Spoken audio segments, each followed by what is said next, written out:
if you're watching YouTube videos right now, instead of reading, doing your homework, or studying, after this video is done, go do those things right now. Okay. Hey friends, how's it going? Welcome back to another video of mine.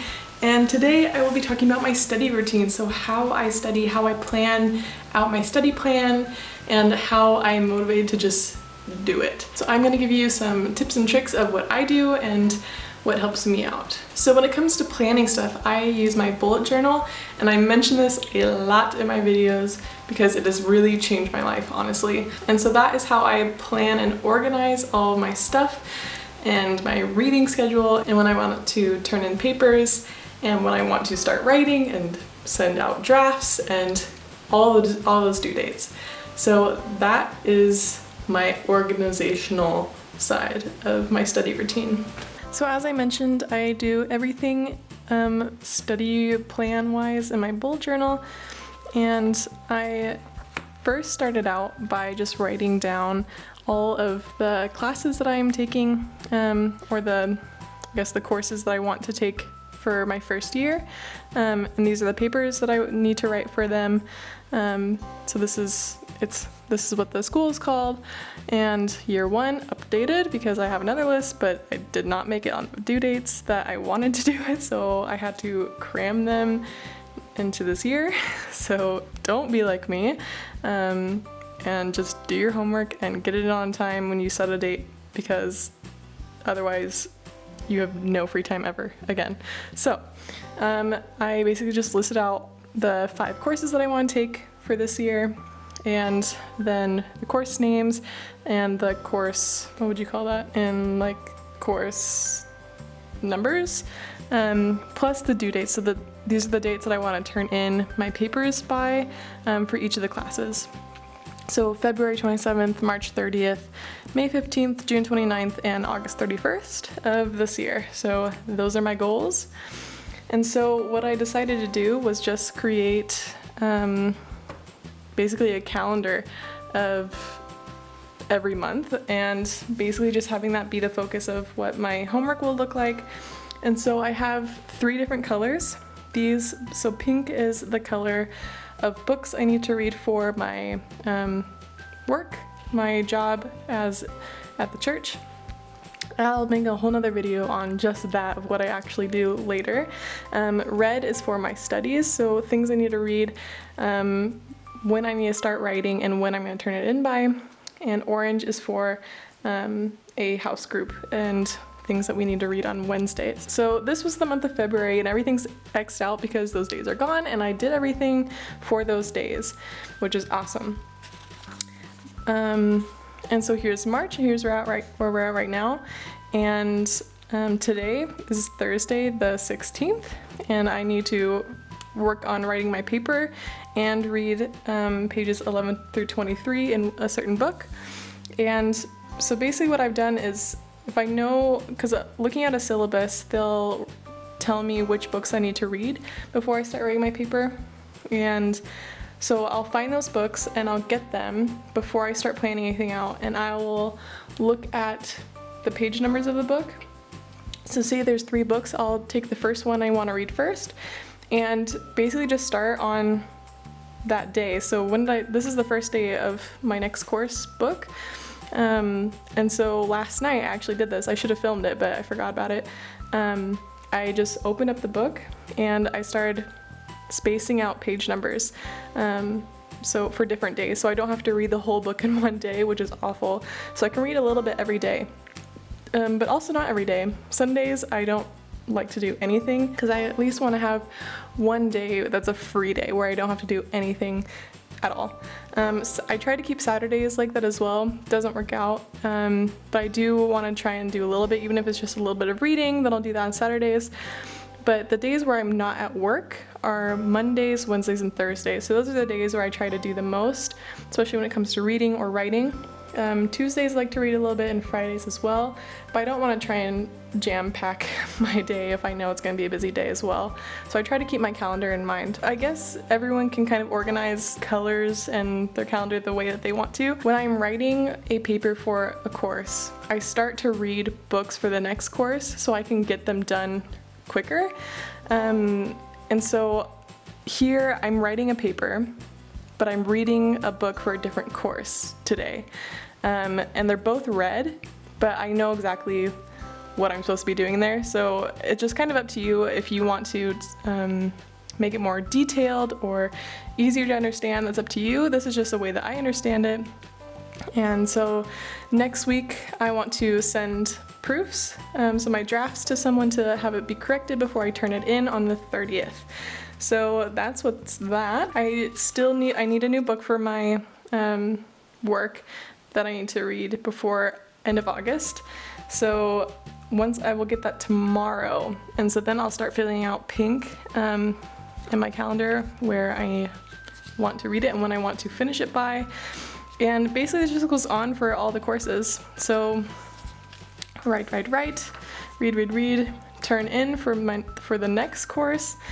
And also on the 1st of May is my husband's birthday. And so I wrote that on there so I knew not to plan anything for that day. I didn't want to do any homework for that day, so I could just relax and spend time with him and not have to concentrate on reading or writing anything. So basically I did that for just a whole bunch of different months, all the way to August, which is the end of the first year of my courses. And I wrote on all the turn-in dates. My birthday, don't want to do anything there. Here I will be in the US and Oregon, so I want to make sure that I'm not planning too much. However, I do have a turn-in date there, so that means I will have to be doing stuff in Oregon, but I'm hoping not to do too much, so gotta keep an eye on that. Yeah, and so my first course just goes to the end of August. Well, my first year of courses just goes to the end of August. And once I'm finished with all those courses, then I'll start planning for my next year of courses. And I want to finish the next year of courses by end of July of next year. So that's my goal, and that's kind of how I plan that out in like an overview way. Now I'll show you how I do it on a weekly and daily log. So on a weekly log, I have appointments and tasks for the week. And for tasks, what I'll do is I'll go back to that overview calendar and I'll write down the tasks that I need to do for that day that I scheduled on my overview calendar. So I guess you could be asking yourself, why would I double that information or even triple times it when I write it also on my dailies?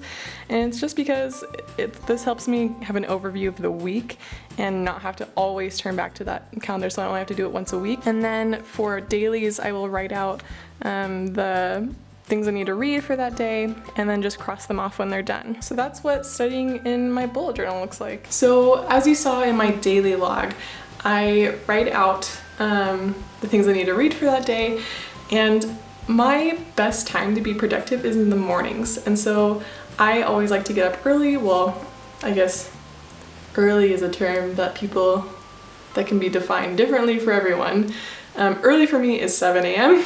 and so I'll wake up, do some yoga, get ready for the day, and then start reading or writing or whatever it is, because I'm most productive and most motivated in the morning. So I'll just take a look into my bullet journal, see what I need to read for that day, grab that book or books, sometimes that happens, and go on the couch, go outside, and just start reading. And I love reading, so this part's normally the easiest for me.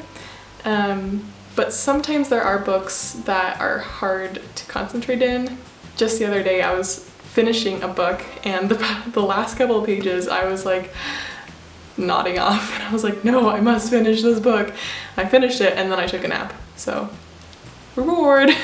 And so sometimes if there are two books that I'm reading one day, and let's say one is a little bit longer, like the passage that I'm reading is a little bit longer than the other, I'll normally start that one, read maybe about half of the passage that I need to read for the day, and then take a break and move on to the other book and read that passage, and then when I'm done with that one, go back. So I'm kind of having change, and that helps me out to just stay motivated, because sometimes, especially if you're reading longer passages of a book, so a lot of pages, it's hard to stay focused and stay motivated to finish it, because sometimes you're just like, oh, when will this end? It'll never end.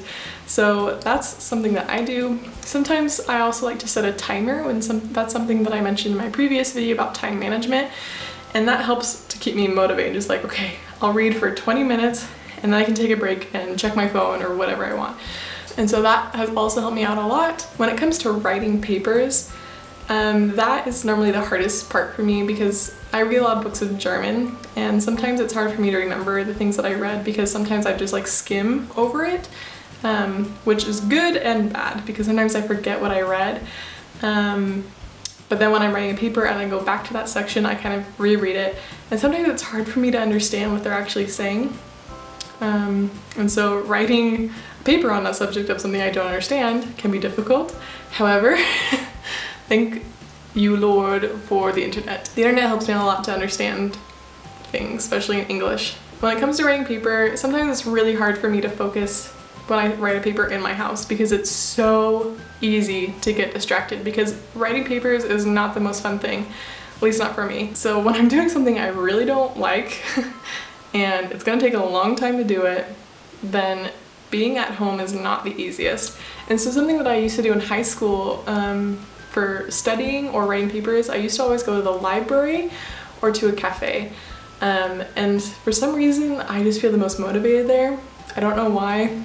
I just feel comfortable because I'm not at home, there's no TV around, and I can just focus on my paper or studying or whatever. Libraries, sowieso.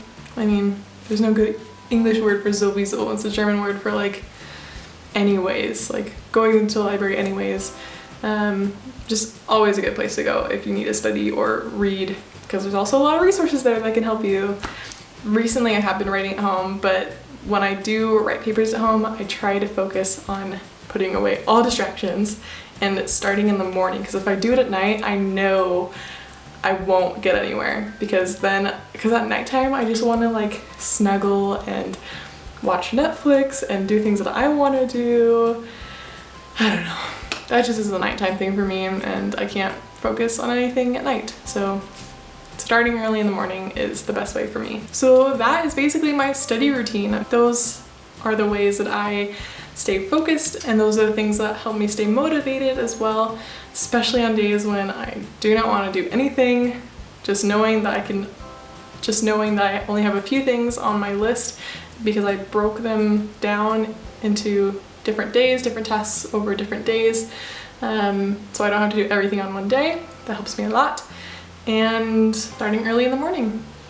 So I hope that these tips or tricks helped you in any way or even helped you get motivated to study and get shit done because we all know there's a lot of stuff we need to get done. And that's it for me. Hope you guys have a wonderful rest of your week and I will see you next week. Take care guys. Bye. Which brings me to my next tip and that's tip number 4, make time or find time.